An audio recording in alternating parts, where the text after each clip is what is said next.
जगत गुरु श्री कृपालु जी महाराज इस युग के परमाचार्य हैं। उन्होंने जीव कल्याणार्थ समस्त शास्त्रों, वेदों, पुराणों एवं धर्म ग्रंथों के सार गर्भित सिद्धांतों को अपने प्रवचनों द्वारा सरल भाषा में प्रकट किया है, जिसे जनसाधारण भी सुगमता से हृदयंगम कर सकता है। अपने मनमोहक प्रवचनों में प्रमाण स्वरूप जब वे श्लोकों को बोलते हैं, तब ऐसा लगता है कि समस्त वेद, शास्त्र व पुराण आदि मूर्तिमान होकर उनके समक्ष उपस्थित हो गए हैं। इतना ही नहीं, भगवत भक्तों को प्रत्यक्ष भगवत लाभ देने के लिए प्रतिवर्ष शरद पूर्णिमा के अवसर पर इलाहाबाद के निकट अपने जन्म स्थान मनगढ़ में श्री महाराज जी 1 मास का साधना प्रोग्राम रखते हैं। इस प्रोग्राम में नाम संकीर्तन,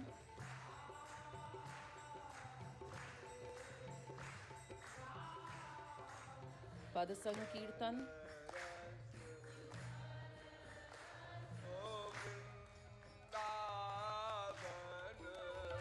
एवं प्रवचनों द्वारा वे ब्रजरस की जो धारा प्रवाहित करते हैं, उसमें निमग्न होकर भक्तजन अपने को परम भाग्यशाली अनुभव करते हैं।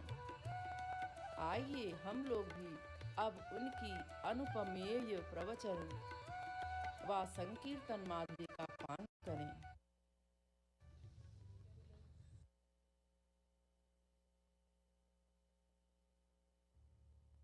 वेद तो कहता है कि प्रमूढ़ा, वो घोर मूर्ख है जो स्वर्ग के लिए साधना करे और स्वर्ग जाए। हमारे देश में बहुत से भोले भाले ऐसे हैं कि वो चिट्ठी में लिखते हैं हमारे पूज्य पिताजी का स्वर्गवास हो गया। उनको पता ही नहीं कि महामूर्ख को स्वर्ग मिलता है, और तुम अपने पिता की प्रशंसा कर रहे हो।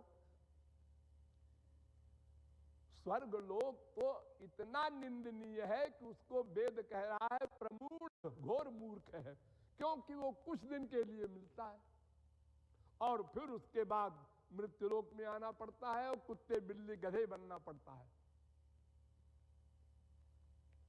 वेद में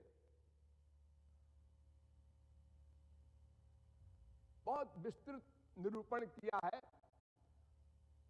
11 कोटि के सुख होते हैं संसारी। आप लोगों को 11 में एक भी नहीं मिला है। पहला सुख, सारी पृथ्वी का एक राजा हो, वो वर्तमान काल में असंभव। अलग अलग देश हैं, अलग अलग उसके प्राइम मिनिस्टर वगैरह है, या राजा ही हो कहीं पर, नहीं, संपूर्ण विश्व का एक राजा हो। जुआ से अध्यापक है कहा, और जुआवस्था हो, स्वस्थ हो, बुद्धिमान हो, गुणवान हो, रूपवान हो, बलवान हो, सब वान उसके पीछे लगे हो, और पब्लिक जनता अनुकूल हो, ऐसा राजा संसार का सबसे बड़ा सुखी। ये मानव सुख है। आगे कहता है वेद, तेजेषु खतम, इस ऐसे सैकड़ों मनुष्य के सुख बराबर एक